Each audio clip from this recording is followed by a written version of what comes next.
So Ken, how you doing? Dante, I'm good. How are you doing? I'm doing very well. We have a special show That is today. true. We're going to do a top 10 countdown of the greatest sci-fi movies All of time. all time.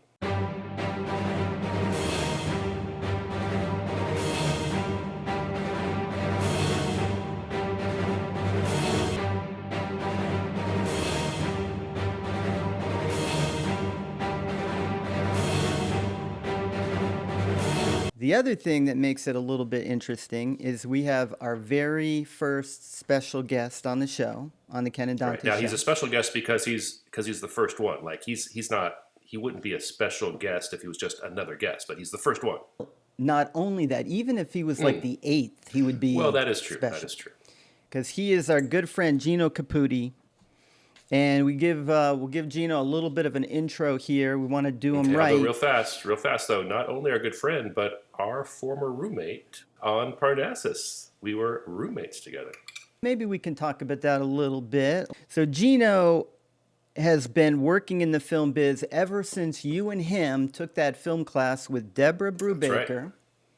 And she said, anybody want to help out on a film? And then the next thing led to the other thing. And you guys got your start on a little film called Haiku Tunnel, which is a little hidden gem. Right. We'll talk about that later in another podcast. He then worked on Technolust and Dopamine, Dead and Breakfast, The Zodiac, The Mistress of Spices. He worked on some big budget movies like Pursuit of Happiness, War of the Worlds, Just Like Heaven. He's the founder of Bel Air Films.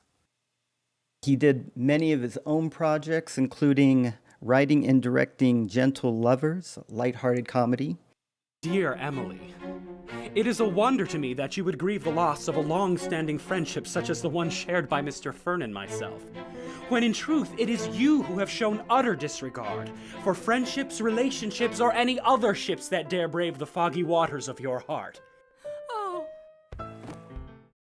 More serious subject matter. He and his wife Nina co-produced Petals in the Dust about the endangered Indian girls.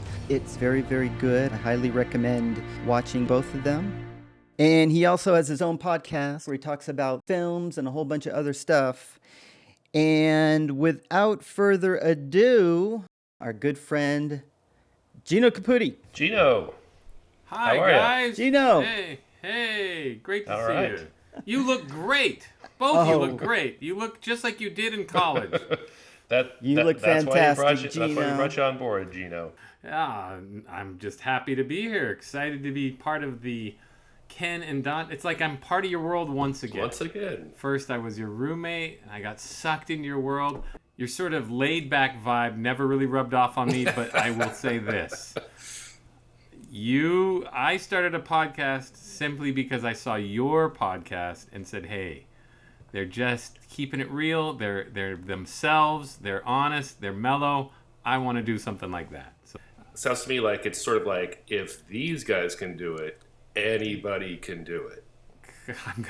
I will cop to that. There was a little bit of, hey, they make it look easy. If they make it look easy, maybe I can make it look easy. Okay. That's how I see it. Gotcha. Effortless. You guys you have an effortless cool, Oh. and I wanted to be part of that. Well, there we go.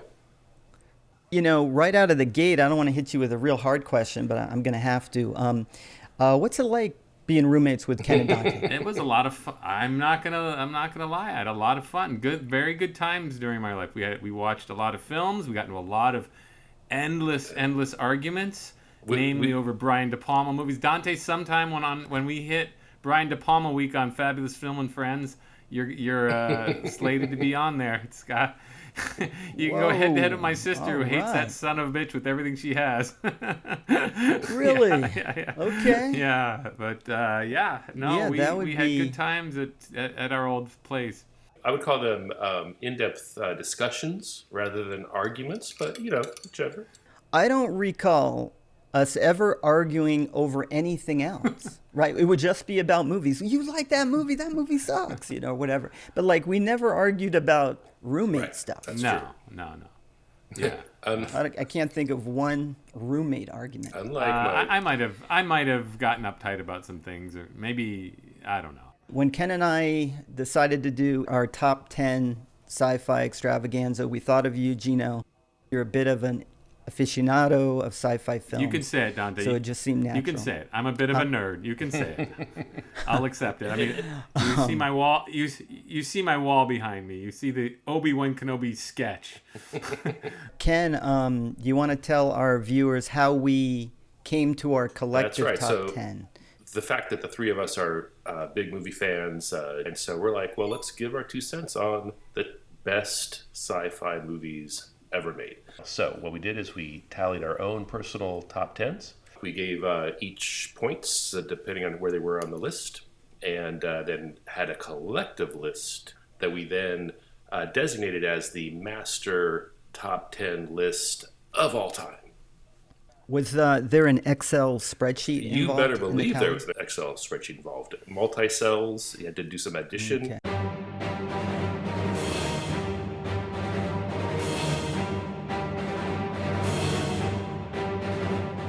I like our list. I feel like we can all quibble with it because we each have a separate top 10, and at the very end we could show everybody our individual top 10s. I mostly feel good about it, but there's 2 on there that I don't, which I'll reserve my... 2 of mine, I think.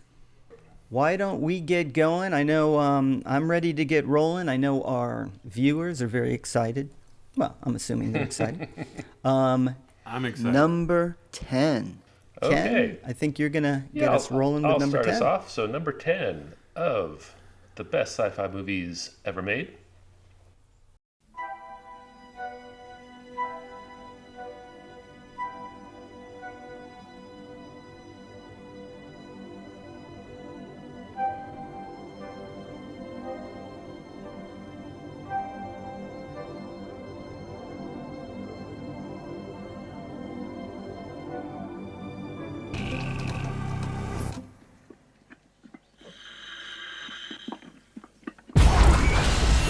All right, coming in at number 10 is the Ridley Scott classic Alien. It was produced in 1979, and the story of a merchant vessel who the crew is in cryogenic sleep, and halfway on their way home to Earth, they get woken up out of their sleep to investigate a beacon that their ship has received. And so they see that the beacon is coming from a planet. They go to investigate, and mayhem ensues. And I don't think this is a spoiler here, but the mayhem is primarily created by an alien. They discover an alien. They unwittingly bring it on. Well, okay. But like a nice alien, right? Like a cuddly, I cute believe one? it was the precursor to E.T. He had a glowing finger. Where do you want to do this? I'm making a decision just below the knuckle there. Right here. It's done by a... Alien, A+ job on the special effects. You really felt like the ship was real. You felt like the alien was real. And so as the story unfolds, you think that there's no subterfuge here. It is the real deal.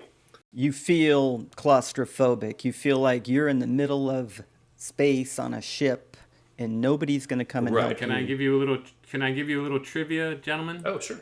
Steven Spielberg once said, "I know every trick in the book.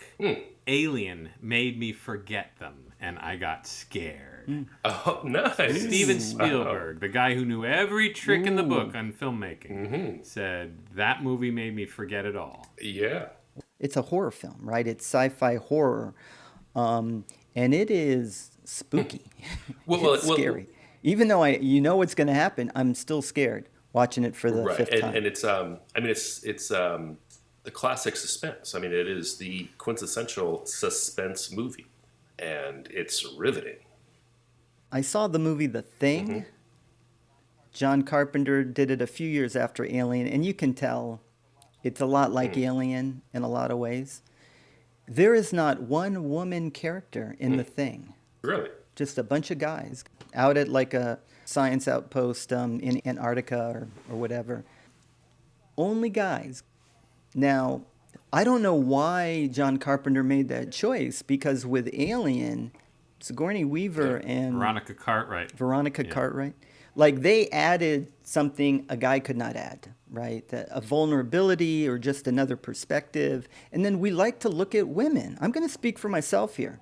When I'm watching a movie, I don't want to look at a bunch of guys. They had British people, Americans, kind of a good mix of, I think there were seven, right? 7 characters, but it's a good mix of different personalities, genders, Not etc. really. it's mainly white people and 1 black person. So it's Another way to look at it, Gino. I'm hardly Mr. Diversity, but again, can I just break in? There wasn't an Asian Can guy I just break in the in movie? and I say I think, and this is a source of anger, or not anger, but anger on my part. Cool logical arguments or ideas on Ken's, as he would say. I think Aliens, James Cameron's sequel, is by far the better film. But you guys, so I just think it's a much better film. And when you talk about women and diversity, a much stronger women's film. Well, because of Sigourney Weaver? Yes. But she's in both films. She is the strong character in both films. She's evolved into a much stronger, more interesting, more nuanced character. In Alien, she follows the rules. She's kind of a stick in the mud, but she's right, and she survives by her wits, and that's fine. In Aliens, she is the maternal instinct takes over. She goes back and against her will, kicking and screaming, and she faces her fears and faces it down, and in the bargain gains a family. It's just a much more interesting film. Yes. But anyway, if we're talking about Alien, what I've always liked about the film is just the mood. If you talk about effects, the effects aren't actually that impressive. The spaceship looks like a real spaceship in the future. It's not glossy. It's not hokey. It's not contrived. You're still talking about the cinematography. The model effects aren't amazing, Ken. Same with Aliens. James Cameron's budget was still fairly low, so both films don't excel in the Star Wars ILM sort of fluid spaceship shots. Both films are a little clunky in that regard. No. The only thing I'll give you is that the Alien itself, the first Alien on Alien, great design, great, production design is everything in that film. Right, but the special effects of the Alien, not mind-blowing. In one of the earlier shots of the Alien, it does this. Not the best, not the best shot in the movie, but they do limit the visuals of the alien to keep it creepy and to keep it interesting, and they do that fine through editing.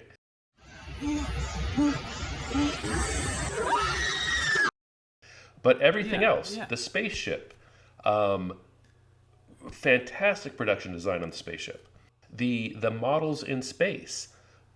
Fantastic, as good as Star Wars, as models in space. The planet itself, with the wind and the rocks and everything, fantastic. Both production design and special effects with the planet representations. So you got an exterior shot of the entire ship from outside, and you see them moving around inside from the windows. Every single element of this.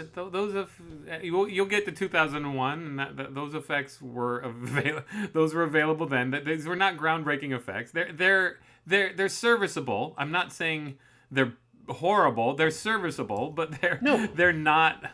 If I could chime in for a minute, because I like both movies, and I kind of turned out to be, I think, the tiebreaker vote here, but I went with Alien over Aliens. Because it's the original one. And I always wait, if a sequel's really good, I usually wait the original movie, right? Yeah. Aliens was a ride. It was a fun ride. Where Alien was more of a, it's I'm a psychological, scared. You get psychological suspense. It's a scary movie. I've seen it 5 times, and every time I get a little spooked out. Yeah, I respect all of that. I think Aliens is the weightier film. I think Alien is simply an exercise in very good filmmaking. And that's, you can say, well, that's a movie. It's great filmmaking.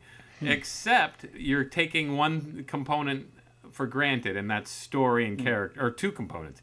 The alien characters aren't that interesting. Dallas, Tom Skerritt, Ash is fairly interesting as Very alien, interesting.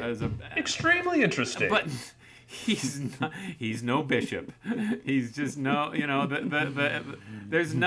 there's no complexity to Ash. Is just a bastard.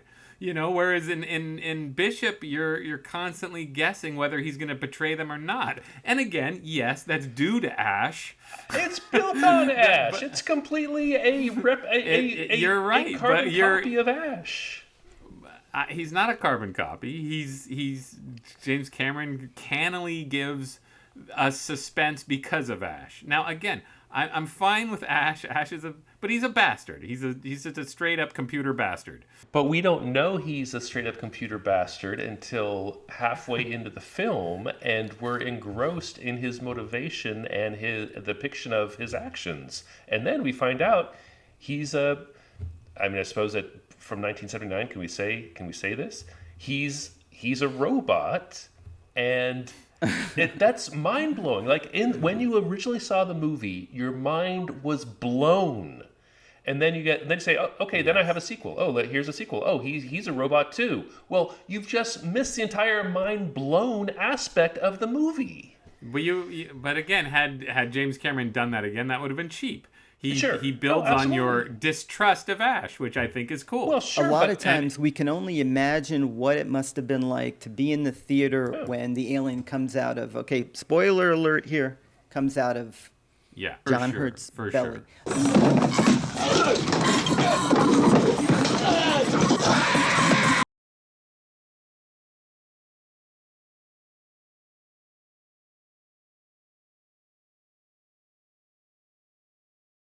That had to be freaky. Yeah, for sure.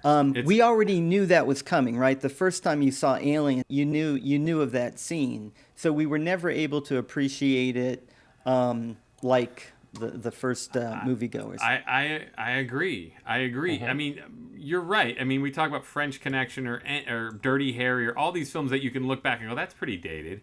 But you have to remember, nobody had seen a car chase like French Connection.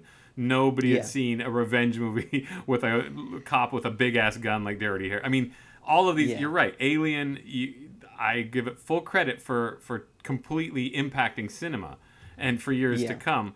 But I think Aliens, given that he had the impossible task of competing with one of the best science fiction horror films of all time, I am always in admiration of James Cameron making it an actually stronger, more character-driven movie. Well, I think we're going to agree to disagree. Just one last thing is simply that the characters in Alien are authentic. The characters in Aliens are often a little contrived. The Bill Paxton character, he's a little bit of comic relief and a little bit of over the top.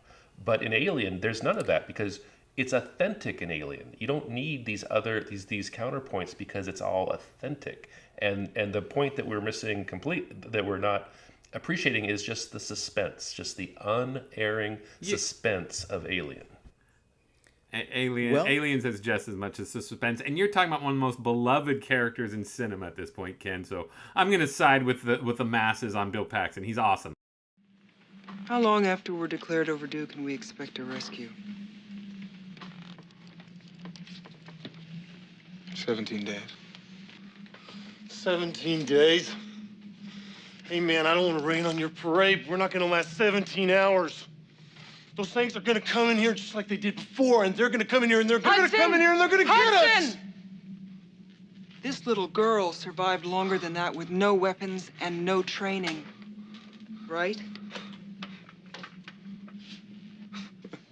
Why don't you put her in charge? You better just start dealing with it, Hudson.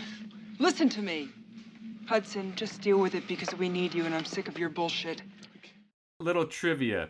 In 2001, circa 2001, James Cameron went to Fox with an Alien 5, directed by Ridley Scott and produced by himself, and 20th Century Fox passed on it for Alien versus Predator. Oh my God. And if that isn't as dumb as it gets, my God. I don't know what is.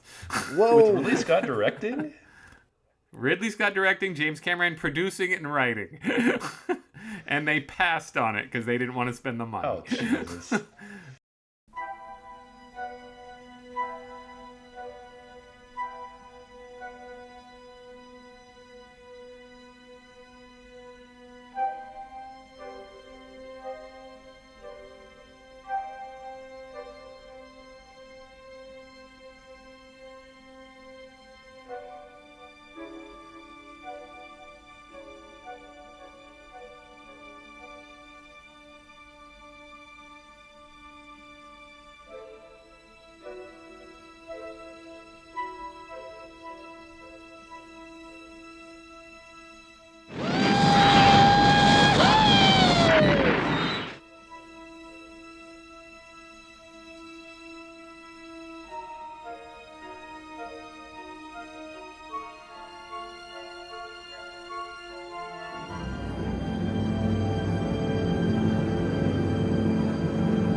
Crowd in this little phone.